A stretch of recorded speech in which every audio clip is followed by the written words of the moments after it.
নমস্কার বন্ধুরা, আমি অরিন্দম চলে আসলাম আজকে এই মুহূর্তে বিরাট বড় একটা ডিএ আপডেট নিয়ে। আগামী ৫ই ফেব্রুয়ারি কি ডিএ কি আবার কি মামলাটি কি উঠবে, না সেটাও আবার শীত ঘুমে চলে যাবে?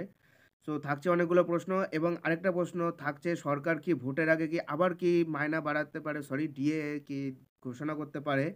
থাকছে অনেক খুশির খবর। সো ভিডিওটা আপনাদের কাছে খুব গুরুত্বপূর্ণ হতে চলেছে। সো ভিডিওটা স্কিপ না করে প্রথম থেকে শেষ পর্যন্ত দেখার অনুরোধ রইল।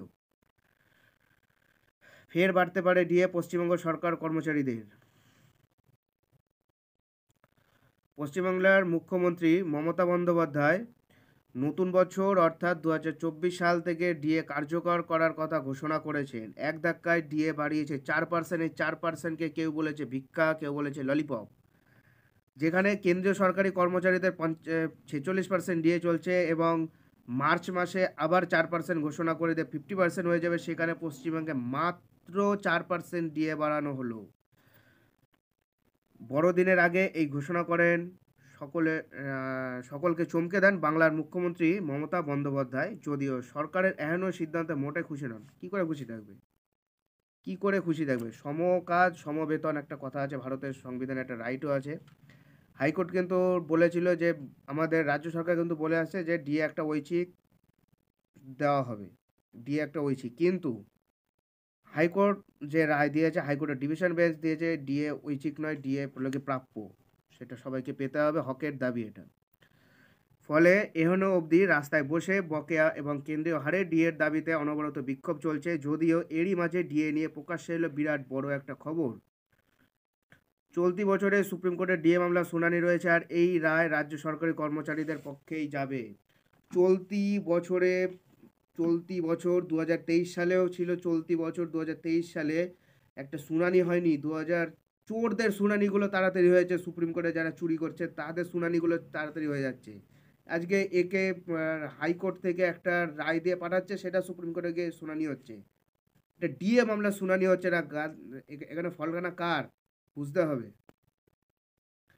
এই প্রসঙ্গে বড় মন্তব্য করেছেন রাজ্য সরকারি কর্মচারী পরিষদের সভাপতি দেবাশিস শীল। তিনি সাম্প্রতিক সংবাদ মাধ্যমে মুখোমুখি হয়ে বলেন, আগামী 5 তারিখের পর শুনানির সম্ভাবনা রয়েছে, যদিও এখনও পর্যন্ত সর্বোচ্চ আদালতে নির্দিষ্ট কোনো তারিখ দেয়নি। আমরা দীর্ঘদিন ধরে মামলাটা লড়ছি, রাজ্য সরকারি কর্মীরা সর্বোচ্চ আদালতের দিকেই চেয়ে রয়েছে। তিনি যদি জানান, দেশের শীর্ষ আদালত যদি রাজ্যের এসএলপি খারিজ করে দেয়, সেক্ষেত্রে মামলাটি হাইকোর্টে চলে আসবে। আমরা সরকারি কর্মীদের জয় নিয়ে আশাবাদী। এর আগে স্যাটেও আমরা মামলাটি জয় পেয়েছি। তারপর মামলাটি ওঠে কলকাতা হাইকোর্টে, সেখানে বলেছিল ডিএ ঐচ্ছিক বিষয় নয়। সেক্ষেত্রে সর্বোচ্চ আদালতেও আমাদের জয়ের বিষয়ে আমরা নিশ্চিত। এখন আদালতের রায় কার দিকে যায় সেটাই চাতক পাখির মতন দেখছে লোকে পশ্চিমবঙ্গের সরকারি কর্মচারীরা এবং পশ্চিমবঙ্গ রাজ্য সরকার। কারণ সুপ্রিম কোর্ট যদি বলে দেয় যে ডিএ দিতে হবে, সুপ্রিম কোর্ট খুব বেশি হলে 6 মাস টাইম দেবে। 6 মাসের মধ্যে বকেয়া মহার্ঘ ভাতা A to Z সব কিছু তাদের কিন্তু দিয়ে দিতে হবে। কিন্তু কথা হলো, সুপ্রিম কোর্টের কেসটা কবে উঠবে? আপনি জানেন, আমি জানি, কেউ জানে না। সুপ্রিম কোর্টের প্রধান বিচারপতি কিন্তু বলেছিল একটা মামলা নিয়ে এতদিন ঘোরানো উচিত নয়। একটা 365টা দিনের মধ্যে একটা দিন শুনানি করাতে পারলো না।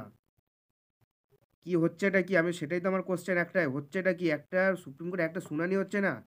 ৩২,০০০ শিক্ষকের চাকরি চলে গেল, তার শুনানি কন্টিনিউয়াসলি হচ্ছে।